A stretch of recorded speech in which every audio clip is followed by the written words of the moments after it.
Imagine you're on a battlefield. You've got your armor on, your sword at the ready, and your eyes focused on the enemies. They might attack, but you're prepared, right? That's how we usually think about danger. Something big, something you can see coming, something you are aware that you have to defend yourself from. But what if the biggest threat wasn't that enemy in front of you, but the friend behind you, someone you trusted completely, your beloved partner, your friend, or anyone who you trust? While your enemy might attack directly, your trusted ones might not yell or fight. They will attack you silent and slow. It's way different from a normal argument. When you have a fight with a good friend or partner, you both yell it out, then calm down and talk like adults, and usually end up closer. But some may use a weapon called manipulation. You never know when, how, or where they'll strike. What's even crazier is that you might not even realize you're under attack while watching this video. So what is exactly this manipulation thing? But before we start, a special thanks to our supporter Ryan Grimmett for sponsoring this video. Certain personality traits, such as narcissism and antisocial behavior, can increase the likelihood of someone being manipulative. Personality traits is like an indicator to spot potential manipulators. They might use methods like feigning sadness or offering insincere compliments. Additionally, they might employ gaslighting, where they try to make you doubt your own sanity. Harriet B. Breaker identified several methods that manipulators commonly use to control their victims. Manipulators can act just like actors. No offense to actors. They shower you with praise that's completely fake. They might even pretend to be sad to manipulate you. Let's be real. Genuine praise is rare, usually only from parents. Remember this rule. Anyone who apologizes a lot, showers you with gifts, or tries to win you over with constant attention falls into the category I call the overreactors. Their smiles, totally fake. Their laughs, fake. Their compliments, fake. Everything about them is fake because they always overreact, wanting you to think they care about you. Real people don't care that much, so don't fall into the overpraise trap. It's rare to find genuine care these days, again, except from your parents.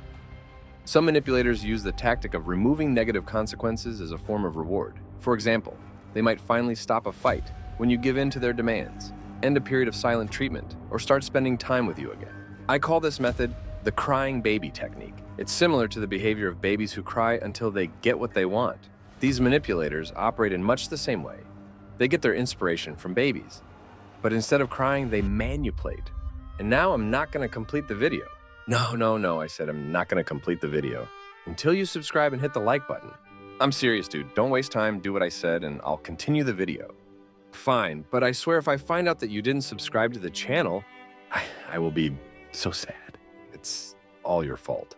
Duh, let's complete. Some other manipulators resort to gaslighting, a tactic where they make you doubt your own memory or sanity. They twist the truth, fabricating stories out of thin air, and might even go as far as creating detailed narratives just to distort reality.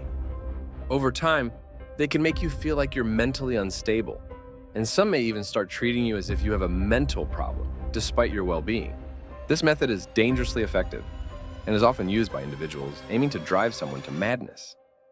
For instance, if someone with the upper hand wants to silence someone, let's call him Mike, who knows some sensitive information, they may use this method to manipulate Mike's mind.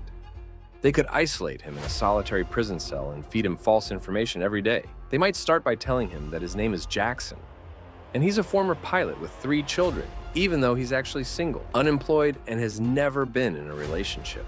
At first, Mike will likely resist believing these falsehoods, but with time and fake evidence, day after day, week after week, month after month, he could end up convinced. Eventually, Mike, might even be placed in a mental health facility. People who watched a movie called Shutter Island might recognize the concept. Also, manipulators might initially give you attention or praise, which can trigger a dopamine response, making you crave more of their attention. However, they may suddenly stop this attention without any explanation and turn on the silent treatment, leaving you wondering what you did wrong and eager to regain their approval, thus keeping you hooked on seeking their attention, because they will shower you with praise again, and so on. Other manipulators might resort to even more harmful tactics, such as nagging, yelling, or giving you the silent treatment to get what they want. They might use threats or try to manipulate you into feeling guilty. Additionally, they may portray themselves as the victim, making you feel like you're the one in the wrong. Manipulators, especially in relationships, will use bursts of anger or harsh words to intimidate you if you do something they don't like. Even if it only occurs rarely, they do it to instill fear in you, making you hesitant to disagree with them. People who are good at manipulating others often know how emotion works very well. They're also socially skilled, and they use that knowledge selfishly. And this type of personality is sometimes called Machiavellian, after Niccolò Machiavelli's writings on how rulers could maintain power through manipulation. If you're manipulative, you're considered as Machiavellian.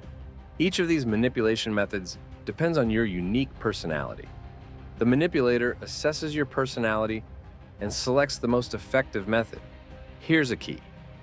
If you understand your own personality well, you'll know which method is likely to be used against you. For instance, if you're a sensitive person, they might resort to outbursts of anger. If you rarely have gotten attention and praise in your life, they might shower you with fake praise. If you're a positive person who avoids conflicts, they might employ the crying baby method.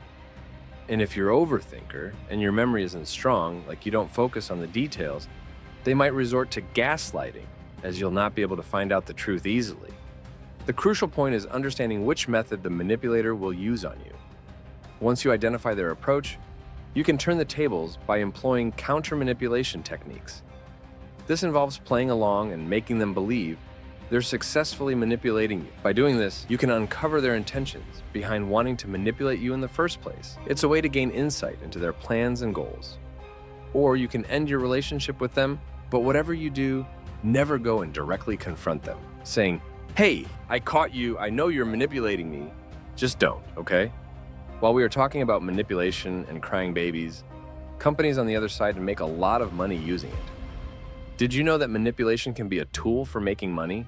I'm not kidding. One method that exploits a form of manipulation for marketing purposes is called FOMO, which stands for fear of missing out.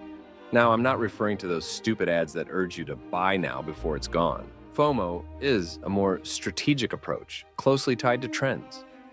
When a trend starts, social media users often feel the pressure to join in before it fades away. This pressure caused by the FOMO thing. Now imagine if the trend were a product like fidget spinners in 2017. Many people bought them just to be part of the experience, driven by the fear of missing out on what everyone else was enjoying, even if the actual benefits were minimal in the long run. I bet if anyone is using the fidget spinners nowadays anyway, the urge to be part of the trend increased the sales. This FOMO technique is everywhere around social media. Let's call it light manipulation. At the end, unlike a physical punch, manipulation doesn't leave visible bruises, but it can seriously mess with your mind. It's like to having your heart shattered, which can hurt just as much as a broken arm. I remember a saying that goes, "A plaster cast can mend a broken bone, but there is no plaster for broken heart."